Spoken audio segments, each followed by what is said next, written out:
শিক্ষক শিক্ষাকর্মী ও কর্মচারীদের বিভিন্ন দাবিকে সামনে রেখে পথে নামল সংগ্রামী যৌথ মঞ্চ ও একাধিক সংগঠন।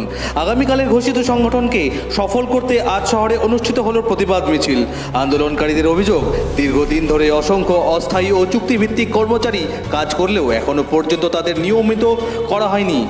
তাই অবিলম্বে নিয়মকরণের পাশাপাশি ততদিন পর্যন্ত সমকাজে সমবেতনের নীতি কার্যকর করতে সুপ্রিম কোর্টের নির্দেশ মানার দাবিও তোলা হয়। বক্তাদের কথায়, রাজ্যে বহু শূন্য পদের পর বছরের পর বছর ফাঁকা হয়ে রয়েছে। অন্যদিকে চাকরি বিক্রি ও অর্থের বিনিময়ে শিক্ষক নিয়োগের অভিযোগে মানুষের মধ্যে বাড়ছে ক্ষোভ। তাই স্বচ্ছতার সঙ্গে দ্রুত সব শূন্যপদ পূরণের দাবি জানান আন্দোলনকারীরা। কর্মসংস্থান ও শিক্ষাক্ষেত্রে স্বচ্ছতা বজায় রাখা এবং কর্মচারীদের ন্যায্য অধিকার আদায়ের লক্ষ্যে আগামীকালের ধর্মঘট সফল করার ডাক দিয়েছেন আন্দোলনকারীরা। Bureau report, Bangla news.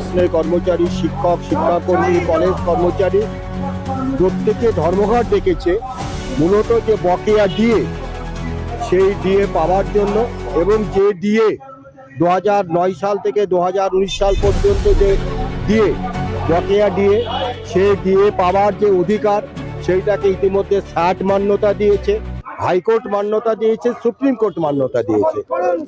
Supreme court সর্বশেষ যে আদেশ দিয়েছিল তাতে 6ই মার্চের মধ্যে 25% দিয়ে রাজ্য সরকারের পরিশোধ করবার কথা ছিল, কিন্তু রাজ্য সরকার 6ই মার্চ সুপ্রিম কোর্টে যে রিভিউ পিটিশনটা দাখিল করেছে তাতে উল্লেখযোগ্যভাবে আমাদের রাজ্যের অসংখ্য শিক্ষক, শিক্ষাকর্মী, কলেজ শিক্ষাকর্মী, বোর্ড কর্মচারীদের ডিএ পাওয়ার অধিকারটাকে নস্যাৎ করে দিয়েছে এবং 31শে ডিসেম্বর পর্যন্ত রাজ্য সরকারি কর্মচারীদের যে 25% ডিএ, সেই ডিএ 31শে ডিসেম্বরের মধ্যে পরিশোধ করবে বলে রাজ্য সরকার একটা হলফনামা দিয়েছে।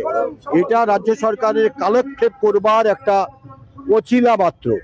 পাশাপাশিভাবে আমরা এখন লক্ষ্য করছি যে রাজ্য প্রশাসনটা চলছে কন্ট্রাকচুয়াল কর্মচারীদের দ্বারা, শিক্ষাঙ্গনগুলো চলছে পার্শ্ব শিক্ষকদের দ্বারা। এরা দীর্ঘদিন ধরে বঞ্চিত, এদের কোনো বেতন বৃদ্ধি হচ্ছে না, এবং সুপ্রিম কোর্টের যে নির্দেশ রয়েছে সমকাজে সমবেতন এবং মিনিমাম ওয়েজ 22,000 টাকা, এই দুটো নির্দেশ, সুপ্রিম কোর্টের নির্দেশ আমাদের রাজ্যে মান্যতা পাচ্ছে না। স্বাভাবিকভাবে কালকের ধর্মঘটে আমাদের দাবি যে অসংখ্য যে নিয়মিত কর্মচারী, শিক্ষক, শিক্ষাকর্মী, তাদের নিয়মিতকরণ করতে হবে। যতদিন তাদের যা নিয়মিতকরণ না হয় সমকাজে সমবেতনের নীতি মান্যতা দিতে হবে।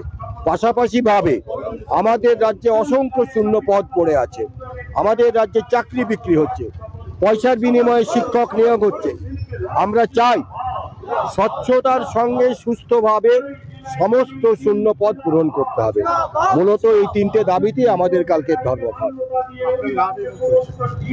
আমার নাম সুকমল সরকার, আমি বারুই জেলা কমিটির মুর্শিদাবাদ জেলার যুগ্ম আহ্বায়ক।